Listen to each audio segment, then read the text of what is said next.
अमेठी के जिला पंचायत अध्यक्ष और उद्योगपति राजेश अग्रहरी ने भ्रष्टाचार पर लगाम लगाकर नई कार्य संस्कृति की शुरुआत की है। वह व्यापार के लाभ को जरूरतमंदों की सेवा में लगाते हैं और हर पर्व पर मदद करते हैं। उनका मानना है कि राजनीति देश सेवा के लिए होनी चाहिए, न कि पैसे के लिए। भारत अब खाद्यान्न में आत्मनिर्भर है और सरकार ने गरीबी बेरोजगारी पर काबू पाया है। उन्होंने कहा कि संविधान सर्वोपरि है और वक्फ बिल पर विपक्ष बाहर बयानबाजी कर माहौल बिगाड़ रहा है, जबकि 50 लाख से अधिक मुकदमे मुस्लिम समाज ने ही दर्ज किए हैं। राजेश का कहना है कि किसी भी बिल का विरोध या समर्थन संविधान के तहत होना चाहिए। बाबा साहब की जयंती पर सेवा पखवाड़ा को लेकर उन्होंने सफलता की उम्मीद जताई। आज हम पारदर्शी विकास की ओर से इस जनपद के जिला पंचायत अध्यक्ष और ख्यातिलब्ध समाज सेवी उद्योगपति राजेश अग्रहरी जी के यहाँ आए हैं। पारदर्शी विकास की ओर से इनसे बातचीत कर रहे हैं। लोकतंत्र है। आज़ादी के बाद बाबा साहब भीमराव अंबेडकर ने एक संविधान लिखा। वो संविधान हमें अभिव्यक्ति की आज़ादी देता है, राजनैतिक क्रियाकलाप की आज़ादी देता है और मुझे इस बात की खुशी है कि मैं व्यवसायी होने के साथ साथ समाज सेवा और राजनीति कर पाता हूँ। आज संविधान की ताकत है, उसी की देन है। जिला पंचायत अमेठी के आप अध्यक्ष हैं। आपके पहले भी बहुत जिला पंचायत अध्यक्ष हुए हैं। आपकी नज़र में क्या बदलाव आपने किया इधर 5 साल में? हमने सबसे पहले जिला पंचायत को भ्रष्टाचार मुक्त किया। जो काम जिस मानक का होना चाहिए उस मानक का काम हो, इसको पारदर्शी बनाने के लिए मैंने आप मीडिया के बंधुओं को भी आमंत्रित किया। और जैसा कि आप जानते हैं कि आप लोगों ने अगर कहीं किसी सड़क के बारे में कोई विजुअल मेरे पास भेजा है तो आधे घंटे के अंदर हमारा स्टाफ वहां पहुंचा है और 2 दिन के अंदर मैं स्वयं वहां पहुंचा हूं भौतिक सत्यापन के लिए। इसी के परिणाम है कि आज हमारे जिला पंचायत में बनने वाली सभी सड़कें, नाला या जो भी सिविल के वर्क होते हैं वो पूरे मानक के हो रहे हैं और जो काम आज हो रहा है वो आने वाले 20 साल तक वो सड़क बनी रहे, इसको ध्यान में रखा जा रहा है। राजनीति और सिद्धांत दोनों में मैं समझता हूँ बड़ा परिवर्तन है। आपकी नज़र में राजनीति किस लिए होनी चाहिए? मेरा अपना मानना है कि जीवन जीने के लिए धन बहुत ही आवश्यक है, लेकिन धन के लिए व्यापार होना चाहिए। राजनीति से पैसा नहीं आना चाहिए। अगर राजनीति से पैसा आ रहा है तो इसका मतलब सबसे बड़ा डाकू है वो। इसलिए कि सरकारी योजनाओं का पैसा वो भूखे, अभावग्रस्त, विधवा, विकलांग, इन कल्याणकारी योजनाओं में अगर कहीं कमीशनखोरी हो रही है या सड़क, नाली, तालाब के निर्माण में कमीशनखोरी हो रही है तो ये गरीब जनता का और टैक्स पेयर का पैसा है।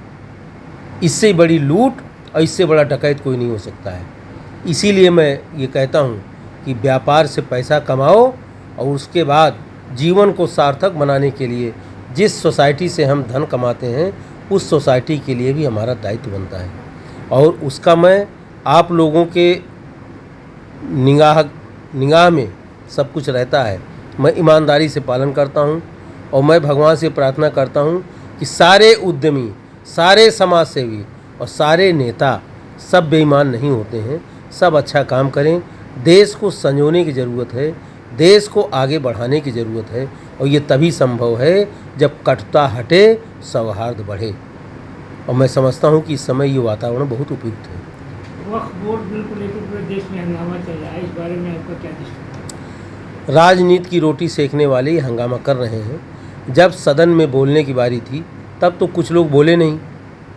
जब तुम सदन इसीलिए बना है कि तुम अपनी बात को रखो और जो वक्फ बिल लाए उन लोगों ने अपने तर्कों से सबको निरुत्तर किया है।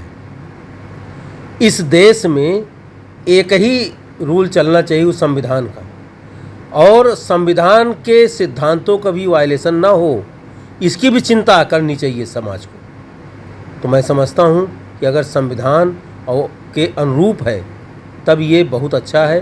और जैसा कि मैंने सुना है मैंने अभी पूरा पढ़ा नहीं है। वक्फ बिल में जो पुराना था उसमें वोट को ध्यान में रखते हुए बहुत से ऐसे अनर्गल काम किए गए थे जिससे बड़ी संख्या में हमारे मुस्लिम भाई ही वक्फ बोर्ड से मुकदमा लड़ रहे हैं। 50, जैसा मैंने सुना है, जैसा मैंने उस दिन लोकसभा की चर्चा में जाना है, 50,000 से ज़्यादा केस मुस्लिम भाई ही वक्फ बोर्ड से लड़ रहे हैं। तो इसका मतलब कहीं ना कहीं त्रुटि है, और त्रुटि हो तो बाबा साहब ने संविधान में ऐसी व्यवस्था दी है कि उसको बहुमत से चेंज किया जाए। अगर बहुमत से चेंज किया है, आप सुप्रीम कोर्ट गए हो, तो क्या ज़रूरत है हंगामा करने की, अग्निकांड करने की, पुलिस की गाड़ी जलाने की, खून बहाने की? ये करने वाले लोग अराजक हैं, उनके खिलाफ सरकार को कठोर से कठोर कार्रवाई करना चाहिए। आपकी नज़र में देश की सबसे बड़ी समस्या क्या है?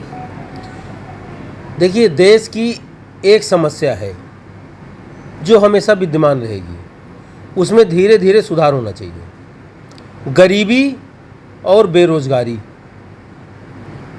मेरा अपना मानना है कि गरीबी और बेरोजगारी धीरे धीरे कम हो रही है, और आज गरीबी में एक चीज़ तो किया इस सरकार ने कि कोई अनाज बिना, कोई खाने बिना भूखा नहीं मर रहा है। सरकार सबको अन्न दे रही है, और काम करने वाले हाथों को काम की कोई कमी नहीं है। मैं एक छोटा उद्यम लगाया हूँ। हमें भी हमेशा अच्छे वर्कर की तलाश रहती है, और मेरे यहाँ हमेशा भर्ती खुली रहती है। तो ये स्टिकर नेताओं के लिए सूट करता है कि साहब गरीबी बेरोज़गारी, गरीबी बेरोज़गारी। आज देश अपने पैरों पर खड़ा है। आज कहीं भी पूरी दुनिया में दैवीय आपदा, कोई अनहोनी होती है, तो सबसे पहली मदद हमारे भारतवर्ष की जाती है। ये पढ़ने और सुनने के बाद हम सबका सीना चौड़ा हो जाता है। आज हिंदुस्तान दूसरों को रोटी खिलाने की स्थिति में खड़ा है।